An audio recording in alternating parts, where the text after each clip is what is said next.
Hello and welcome to Infinity. I'm Charlie Seraphin. For the next half hour, we're going to be talking about abundance.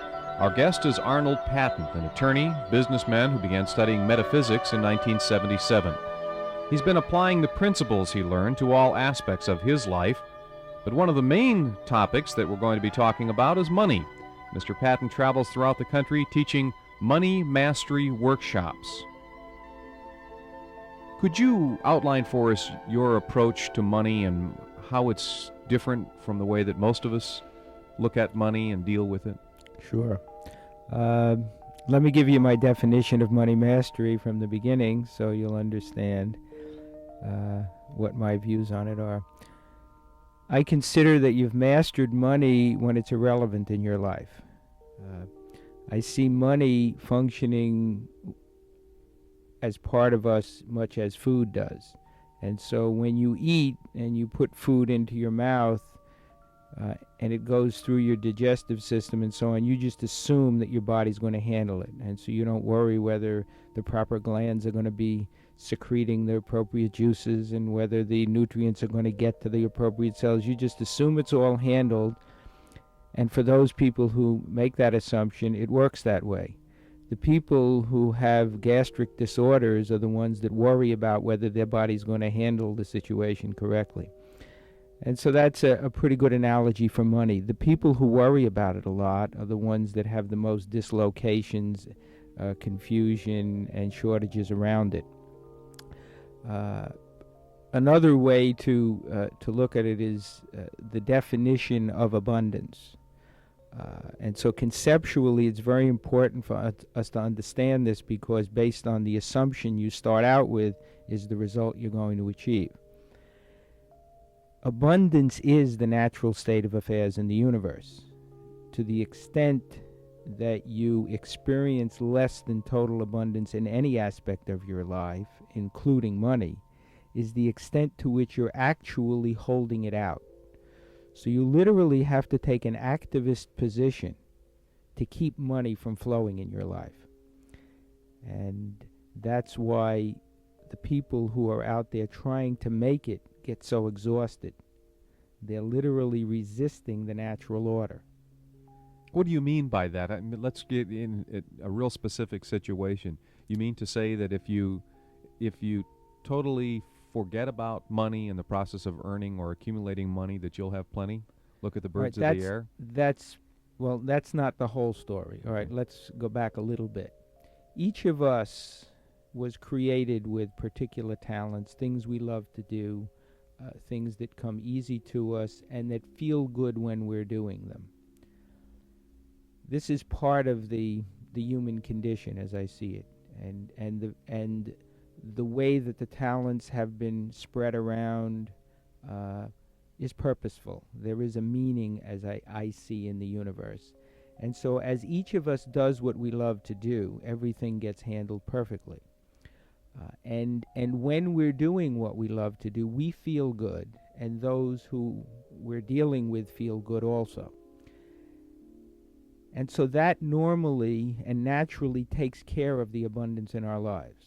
For example, if you were an automobile mechanic, let's say, and you just love to put cars together, and so you put this car together where every piece is in its perfect place, and that motor is just humming, and I was interested in purchasing an automobile, I'd love to buy the automobile you made because you made it lovingly, you really cared about it, and your primary motivation was putting together something that you love to do, not making money on it. See? And so that's another key aspect in this whole thing. The society teaches us that money in and of itself is something you got to go after. You got to achieve a certain amount for your life to work. You can't live well. You can't have important status in your community. If you don't show that you've mastered this by having a lot of things, then the assumption is your life isn't working properly. You don't have it together. And so whenever money is made the number one goal, you have to lose. See, if there is an order and a meaning in the universe, and I believe there is, it's clear that the reason we were put here wasn't to make money. And so when we go off purpose on that, out of alignment with universal purpose, it signals us every time. And it would work much more easily for all of us if the society didn't superimpose value judgments on the various skills and talents. See, an automobile mechanic isn't accorded the same status in the society as a neurosurgeon or a lawyer. And so a lot of people who have these skills are discouraged from using them because they've been encouraged to do other things which they think will contribute to a higher quality life. And those distortions that are brought in create all of the chaos that we see within the society. Mm-hmm. What about, let's see if we can, I wonder if it's a chicken and egg kind of situation. Is there a process of learning to love that which you do that provides your income? Is that a part of it? Now, let me give you a real specific example. I love to play baseball. I could play baseball day in and day out, 12 months a year, 7 days a week, and really enjoy myself. I have above average baseball skills, but not to the degree that would make me a major leaguer so that I could earn an income from that. So I haven't found a way that I could play baseball and still provide for my family. So it's necessary for me to do other things to provide for my family, and I try to have a good attitude about those things that I do. I'm sure there are other people that are in that sort of situation that like to do something, that really love to do it, and do it quite well, but not to the degree that they can make that their sole source of economic sustenance. What I've noticed is that if you have a particular gift, a particular talent, and in your case it's playing sports, baseball, if you have the talent, you also have the level of skill around it that is perfect for you to express it in the exact way you would like to express it. Now, the society has created certain forms again in which it appears it's an ideal way to do it. So Yankee Stadium or, San Francisco here, Candlestick Park and so on. If you have the skill and the talent and the desire to express it, and you allowed yourself to do it, but in the unique way that you would like to do it, there is the perfect setting for you. Okay? You've been gifted in a way that it needs to be expressed just that way. Now, it could be, for example, that it would be ideal for you, let's say, to teach baseball to younger people. You might just love young people and so on, and so it would give you an opportunity to play, demonstrate the various skills, and also bring them along, and so you could be around the sport, you could understand the sport and teach it and participate in it in the same time. What I've noticed is that the uniqueness is critical. See, each person that loves to play sports or loves to express musically has a very personal way of expressing that. In music, it could be the arrangements, the type of, the style of composition, the particular instrument that's chosen, the particular setting in which to play it. It's totally unique to the individual, and that must be located. So you can't say, okay, baseball player, for me to succeed, Candlestick Park or nothing. That's an inappropriate conclusion to come to. The society encourages it, but it is inappropriate. There are an infinite number of ways that you can express what you love to do that will be perfect for you, and the other part is you can gain whatever degree of material wealth around what you love to do, doing it your exact way. Where do the basic principles of your philosophy come from? There are a number of them. I just completed my own book, and each chapter is devoted to another principle or concept, and there happens to be 45 chapters, so there are quite a few of them. They are interrelated, by the way,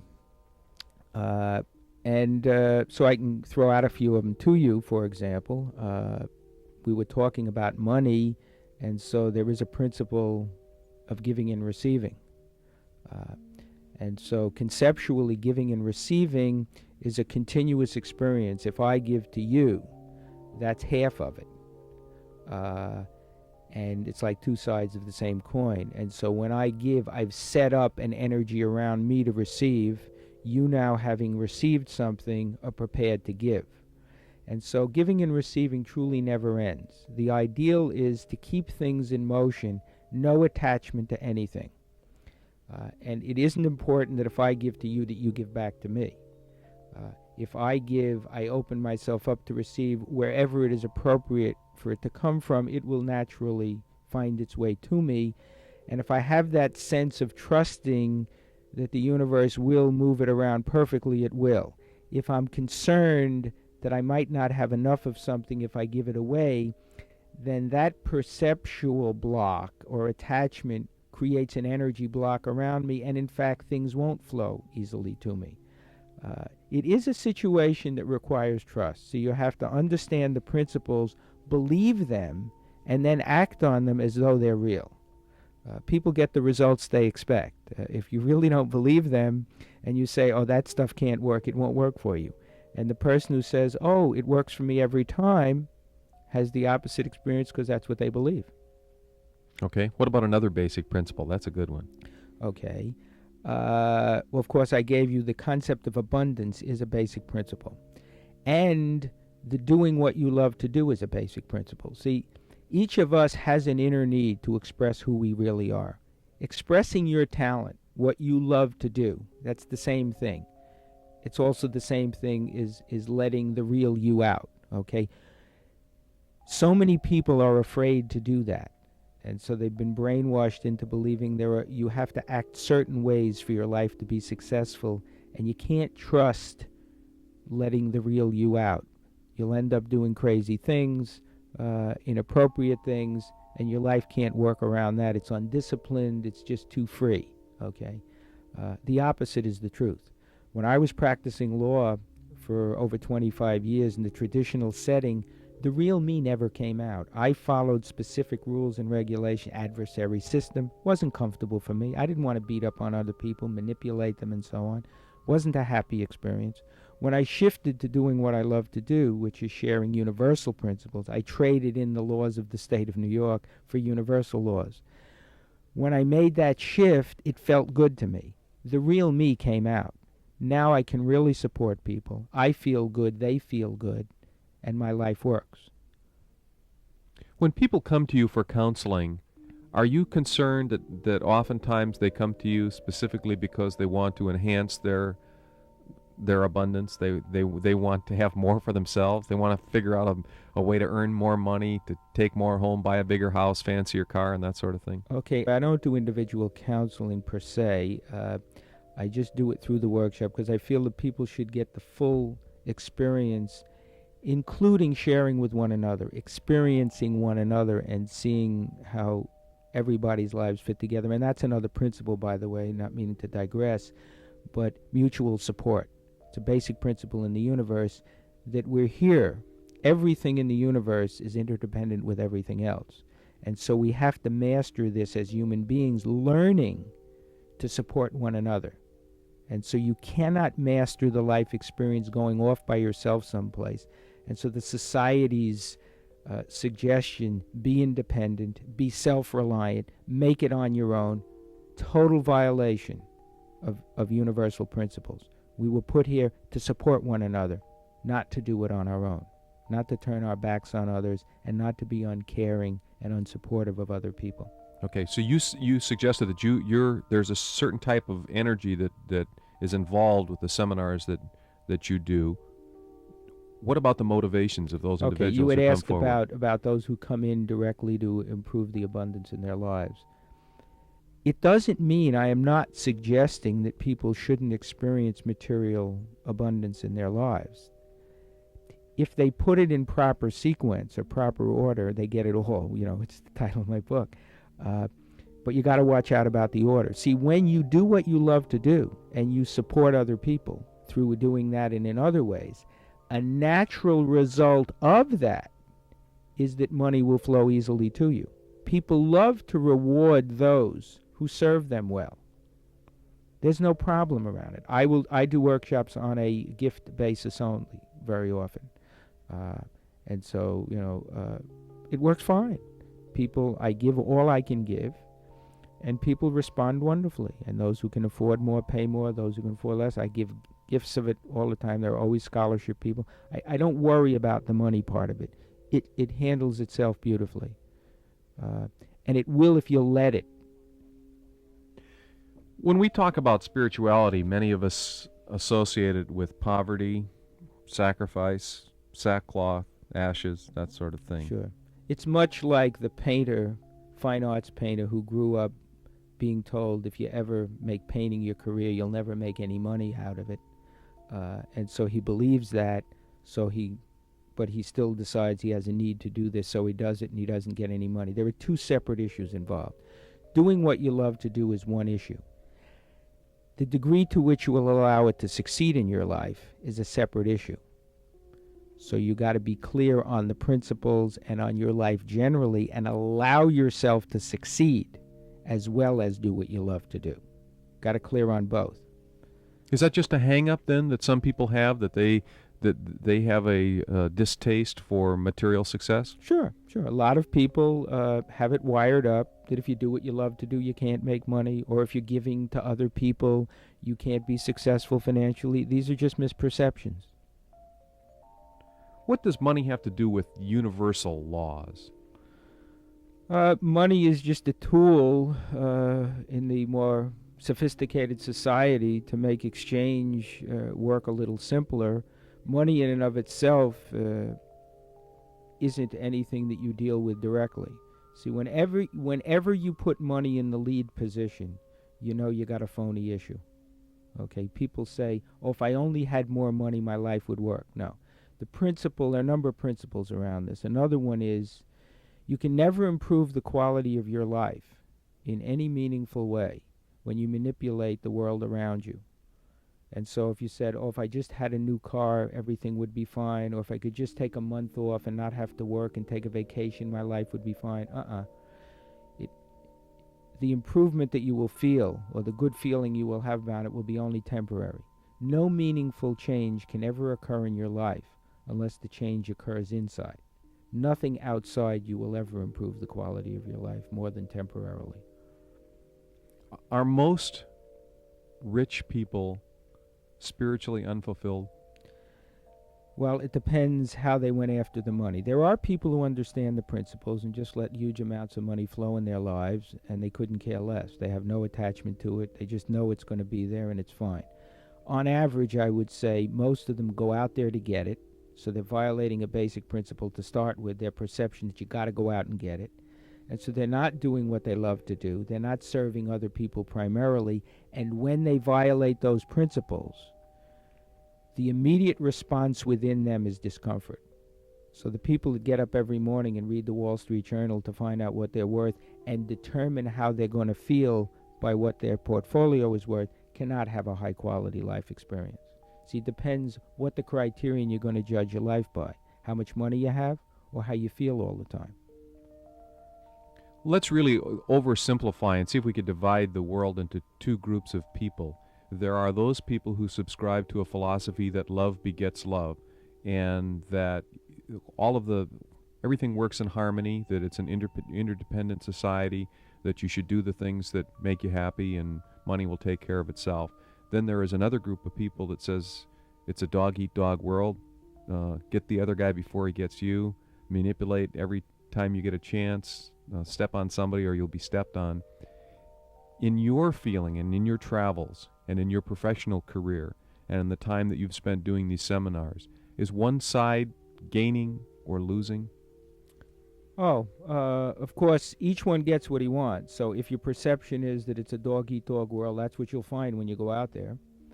And if you believe that if you're loving and supportive of another person, they'll be loving and supportive of you, that's what you'll experience. So each gets what he wants. In terms of which one is advancing, I'd say clearly the love-oriented one is advancing rapidly. People are really getting in touch with that. And the feeling around it is so wonderful. My belief is that it's part of the human condition that we need to have that experience. It's not an option in your life. You have an inner need to unconditionally love and support other people and have them do the same to you. So those people who get in touch with that, I mean, you get hooked because you know there isn't anything to substitute for that. So we don't lose any people who come into that side. The others can get discouraged quite often and keep joining us. So it's clear to me that the one is growing and the other is diminishing. Are there exercises that you do and that other people can do? And perhaps you could lead us through an exercise in abundance. Oh, sure. Okay. There are a few simple ones. Before the workshop starts, for example, I send people an exercise sheet, and there are 3 key exercises. The first one is definition of purpose. Now, so critical in a person's life, and a lot of studies have been done around it. The people who have truly high-quality lives, the one thing that they all had in common was they had a purpose, bigger than themselves. In other words, not goals as we know them, bigger cars, fancier houses, more money, not something transcending, something beyond themselves that they had a burning need to go towards and they could never quite reach. And so the people who have purpose are the ones whose lives work. And so there's a simple way you can define your purpose, get in touch with your unique qualities, how you love to express them with other people, and how you see the world as perfect. Okay, your perfect world. What would be an example? Can you give me a real concrete example of someone's purpose that's been stated to you? Okay, all right. So it would be to use my creativity and my love of exploring and inspiring others to support them in expressing their talents, to create a world that's loving and supportive to others, so that we can all experience harmony and joy together. Okay. Okay. And State so of purpose. it's this transcending goal that we have. It's like a beacon out there, and I suggest that people read it every day, and so that they have it in mind. That's what they're moving towards all the time. Okay. The second step is, how do you do this on a day-to-day basis? That's the context for your life, using your talents to create this wonderful experience. Doing what you love to do is the precise way you carry that out. So if you're a mechanic and you love to make cars, or another person likes to design bridges or create paintings or interior design rooms or lead seminars or whatever it is, that's the specific way you express towards your purpose. Okay. You get in touch with the quality of your feeling. If you can feel good, you will attract into your life things that will support you in continuing to feel good. If you're feeling lousy, the opposite will happen. So it's not safe to leave your house in the morning until you're feeling good. And if you lose that good feeling, go off in a corner someplace and get it back, and then continue with the day. Okay. There's another thing that I've come up with that is a suggestion, a simple 3-step. I call it the new dance of life. And since we've gone from the physical to the mental as the major focus, this is a mind dance. And so the first step, look what I created. When anything occurs to you that is less than perfect, because the law of cause and effect tells us we created it. So the first step is always, look what I created. Second step, another principle, don't judge it, because if you judge anything, you lock the energy around it. And the third step, how would you like it to be? Or more precisely, how would you like to feel? And so that's the third exercise that I give people, the ideal day exercise. See, the quality of your life will not improve if you can't conceive of it as being better than it is. So you literally have to practice every day. And I suggest people do the ideal day exercise. Just do this little exercise, only takes you a minute every day. Get in touch with feeling good. Forget the details of the day.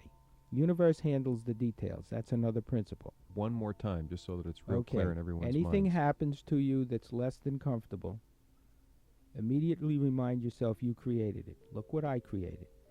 And the second part of that's, which even more important, is not only you created it, you want it to be exactly the way it is. See, you created it and you want it, and you got to get that inside you that it is the way it is, because you really have a need to have it that way, no matter how messed up you are around it. Number 2, no judging. If you ever judge anybody or anything, you immediately lock the energy around the experience. You're stuck with it until you release the judgment. That's step 2. And the third step is, how would you like to feel? Now, obviously, if you're very uncomfortable, you just had an angry encounter with somebody, and you're in that space, getting to step 3 is going to be virtually impossible unless you've practiced every day. So if you do the ideal day exercise every day, you now have a sense of what feeling good is like, so it's easier to create the shift into feeling good. See, the life experience is truly a perceptual experience. How you perceive it is how it is for you. If I told you, or somebody told you I was a killer, and you noticed when I came in that there was the outline of a gun in my pocket, you'd be pretty scared. If when I came in, before I came in, they told you, well, I was this loving, supportive person, you would be very relaxed and comfortable in my presence. And it could be any way. However you perceive me is how I'm going to be for you. So if we perceive the world around us and people in it as loving and supportive, they will be. If we perceive that problems are real, we're just going to fill our lives with problems. If we realize we just create them, and the same way we create them, we can uncreate them, we can really move through this quickly. One other caveat. Don't try to do it by yourself. It is essential for people to get in support of other people, form support groups, and practice these principles with each other. Remind each other. At any given time, one person's feeling lousy, life isn't working, another person is feeling good in the group, helps the other one through, and then it reverses itself. We can help each other through this if we stay in support of one another. Don't try and do it by yourself. Is there universal application? You suggested that there is, that if you look on the bright side, things will work out better for you than if you look on the other side. As the more people that you personally come in contact with, the people who are involved in all sorts of other spiritual disciplines that are taking a positive road, it spreads?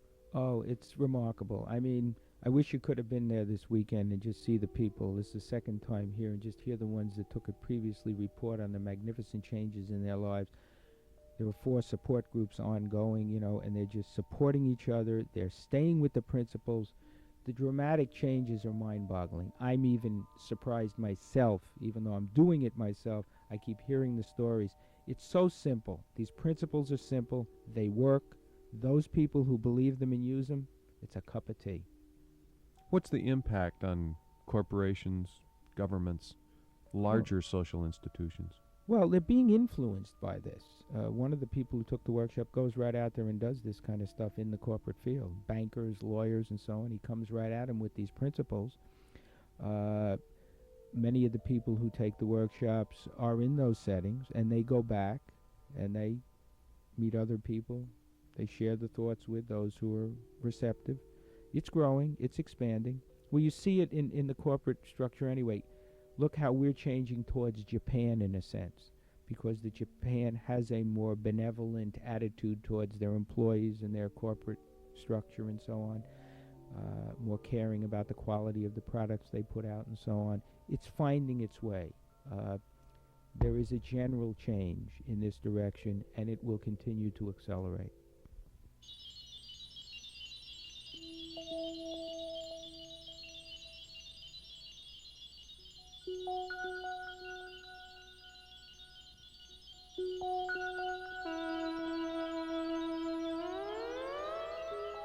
This is Infinity. Remember to keep your mind open and listen to your heart. I'm Charlie Seraphin. Thank you for listening.